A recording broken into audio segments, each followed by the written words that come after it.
Welcome back to the Hacking Autism podcast, the podcast all about making autism your unfair advantage. I'm your host, Kelsey Terry, and today I'm joined by my better half, Tyler Terry. How's it going? And today we're going to talk about what it means to cope with COVID-19 when you're living life on the spectrum. And so we're going to have a little bit of a Q&A talking about what life is like on the spectrum with shelter-in-place rules being implemented where we're located. So before we get started, we'll set the table to talk about where we are. First of all, we're in Minnesota within the United States. We have a global audience, so want to be considerate of those people. We are dead center in the middle of the United States at the very, very top. And so we're just coming into spring right now. And so I just wanted to set the table kind of with that before we kick it off. So with that, let's talk about life under lockdown, Tyler. Let's do it. So what does daily life look like for you in lockdown?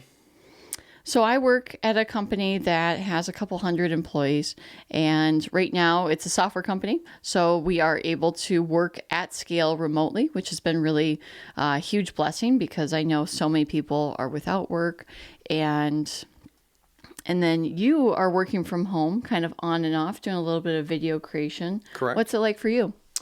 It's been very hard to get a routine going. But I'm just kind of taking it one day at a time. I am able to go into work with very limited hours to make videos.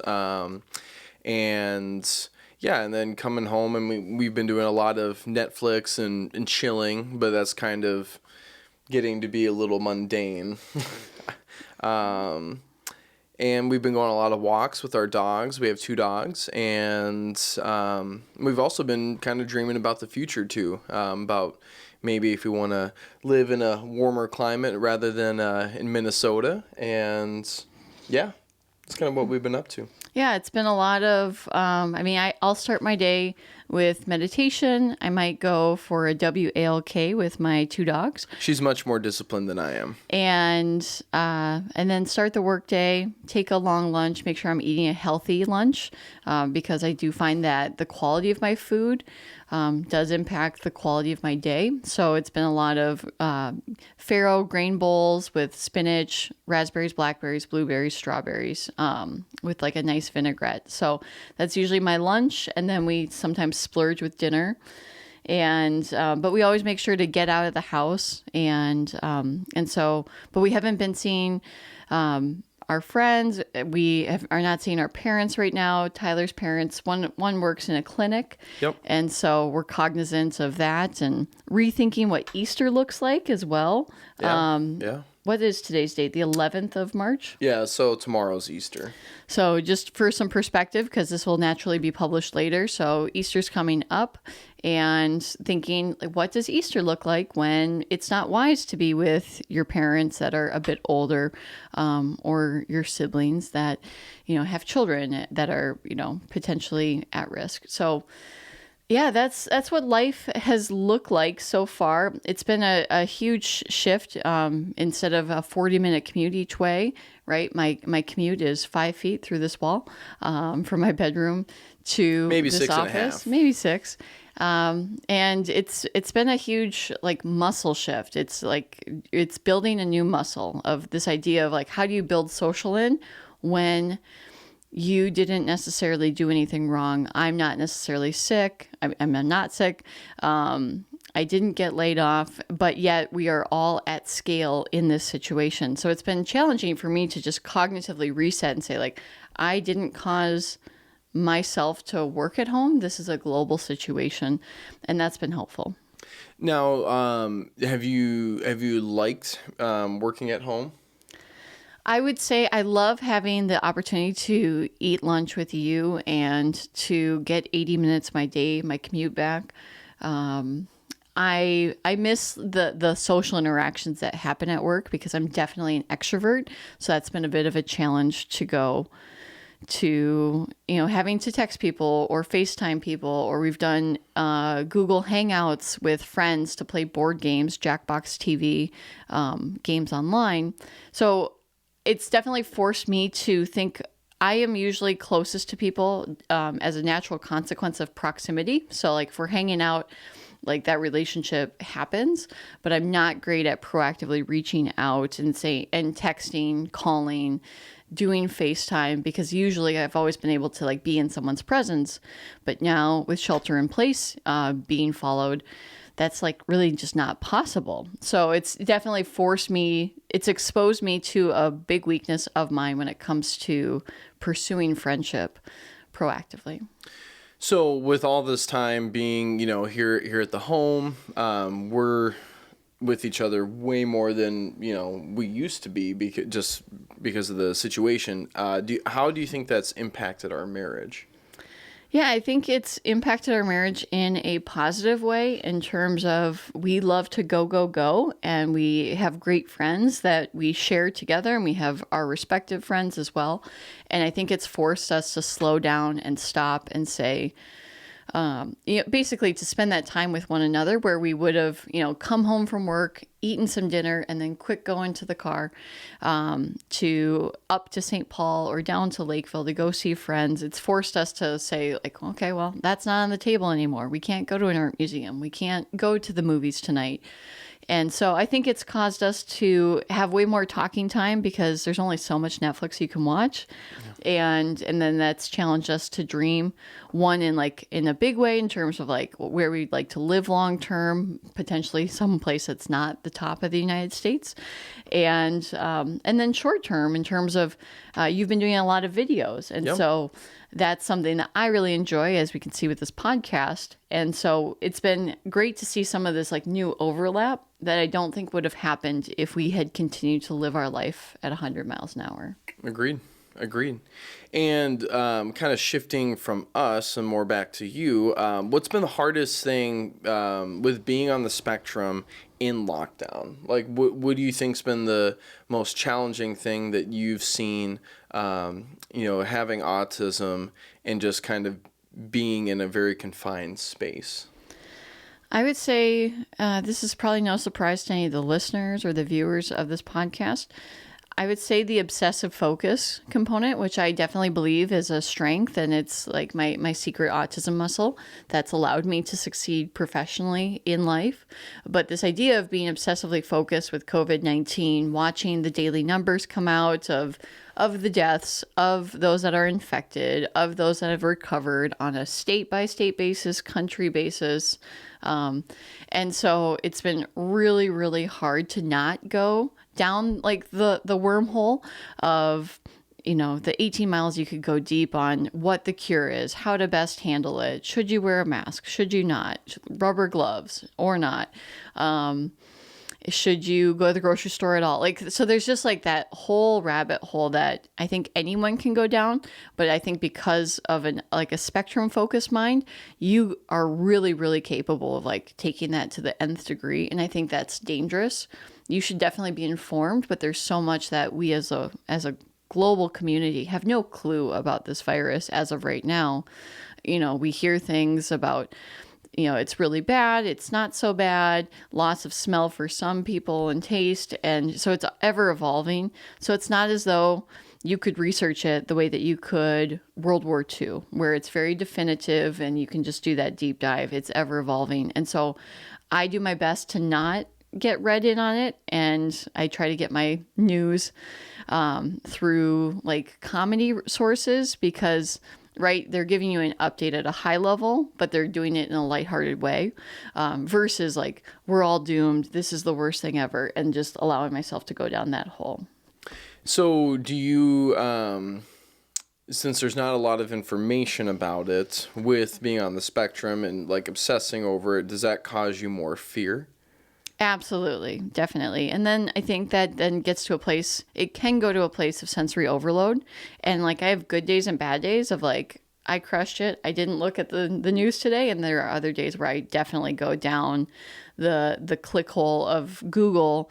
And then that causes sensory overload where everything feels like the worst. It feels like we're never going to come out of this. It feels unfair that millions of people are out of their jobs. We don't know what the economy is going to be like. So like it's just like that.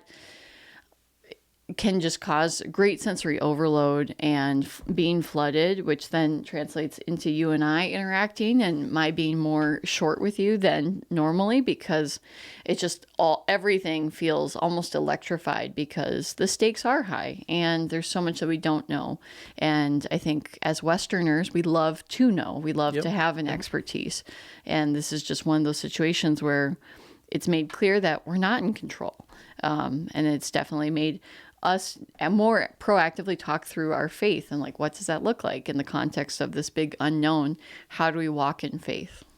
And what do you think the world will look like after COVID-19 in regards to the workplace, just being able to travel and just doing all the things that, we like to do, like going out to eat and, being with friends? And what do you think is going to be the biggest impact from this? I think it's going to prove out at scale that work from home is really possible for many of the more old school corporations that require your butts to be in seats every day. So I think it's going to recalibrate that, because we got thrown into a giant experiment of like, can we function as an economy at home? And so I think work from home is going to be more tolerable. In terms of travel, I don't know if we're going to book any major travel plans, at least in 2020. I think we were hoping to do something in New Zealand or in Thailand, but that's kind of out the window now with this question of like, could it come back in the fall? What is wisdom? We don't want to, we already had to cancel a vacation to Arizona, to the southwest side of the United States. And thankfully, we were able to get all of our money refunded for that. But what I think life will be like on the positive side as well, just to like further expand upon that, is what I've seen out in the world is people are far more friendly. They're proactive. They're greeting each other. Strangers are waving, and I'm seeing, elderly couples, at their front door, doing this and saying, "Hey, how are you doing? Are you hanging in there?" And that's something I've never seen. We live in Minnesota. We are known for Minnesota nice, and we're known for being more hospitable. And I've never seen this level of compassion amongst strangers. So it's my hope that we carry that forward, where, we are this global community and we're all trying to do the best we can to get our social interaction, be safe, protect ourselves from germs, love others by not, meeting with the elderly or those that are older or at risk. And like, it's really bizarre to me that the most compassionate thing that you can do is to not be in the physical proximity of those that are oldest. And that to me, it feels almost like this invisible war that we're fighting, this silent war of like, well, you want to care for grandma and grandpa, but the most loving thing you can do is, you can call them or get them groceries. But it's strange that we're in a place where like the liberties that we have taken for granted are no longer available to us, where we can't go to the art museum or see whomever we want, whenever we want. And speaking of more lighthearted things and just a more positive spin on things, what do you think has been some of what's been like one really funny moment that we've had together? I have a confession to make. We binge watched on the lighthearted side. We binge watched a show called Love Is Blind. It's not a confession; it's a proclamation. And the concept of the show is that basically, like, is love blind? And these couples, air quote, date on reality television without seeing each other, and they establish that relationship. And so I think it's like a better version of The Bachelor. It was awesome. I loved it. But we watched that in like a day and a half. Yeah. And there were just like some really funny moments where like the guy just came off a bit creepy, but like he was like profoundly in love, and we just like we laughed so hard we cried for like a minute. It was hilarious. It was well needed in the context of like COVID news 24/7, and so that was really fun. And we tend to go towards more like dramatic, intense shows. Oh, totally. At like Ozark or more like intense documentaries. So it was a great change of pace, just to have some laughs and like, I don't know, witness human psychology play out. And so that was like a really fun moment because we don't typically watch a lot of romantic stuff together. No, not at all. And what do you think is something? What's a piece of like encouraging advice, wisdom that you want your listeners to take away from? Like there's a lot of negative going on. There's a lot of fear, but what's something encouraging about this situation that you want them to know? Sure. So what I would encourage all the people that are watching or listening to this is that this is a great opportunity for us to learn, right? Like, I mean, I think every situation is an opportunity to learn, but right now we're in a global moment where we all want social interaction, or many of us do, or we are prey to, obsessively focusing over the news because we're worried about it. And I think it's a unique opportunity for all of us on the spectrum to grow through it and say, okay, I know my inclination is to obsessively focus, or I might be flooded and I might be overstimulated, and that might cause a meltdown. So like knowing that about ourselves, right, knowing our kryptonite, I think allows us to be a little bit more gracious with ourselves, and hopefully our loved ones are also more gracious to say, you know what, this is hard on everyone. This is particularly hard for those that like really struggle with, sensory overload.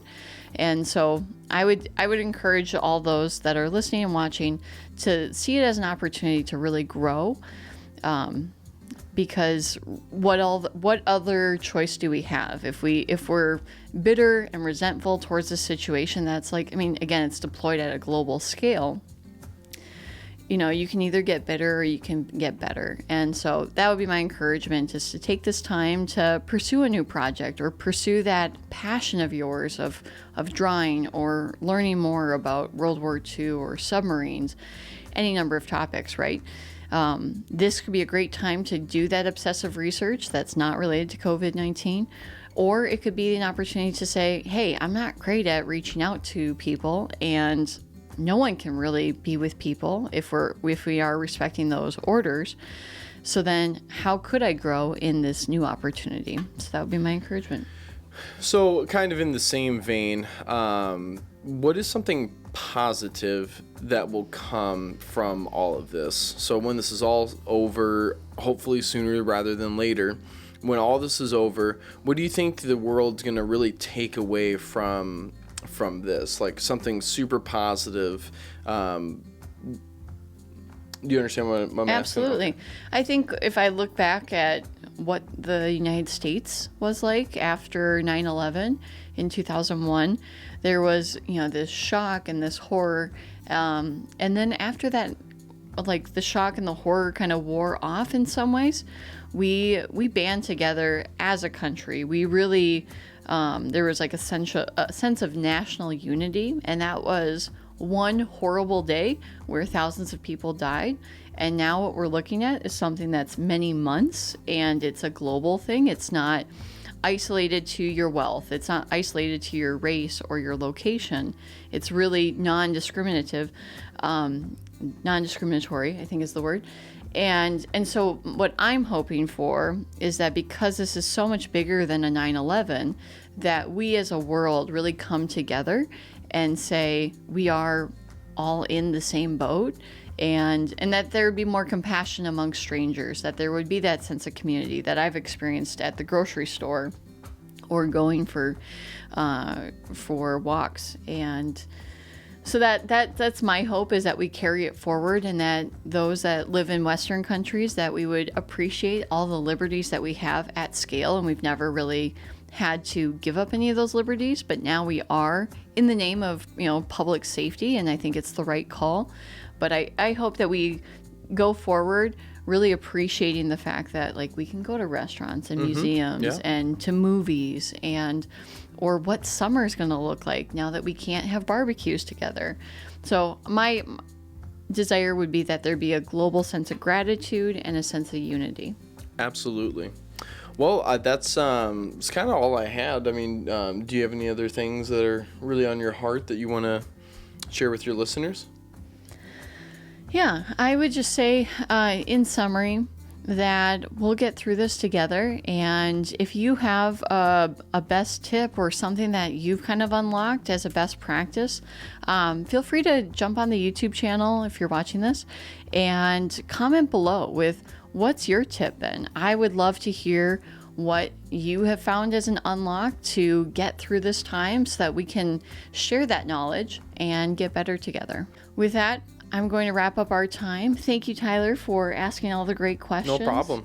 And I hope that you guys all stay healthy and happy. We'll catch you guys next time.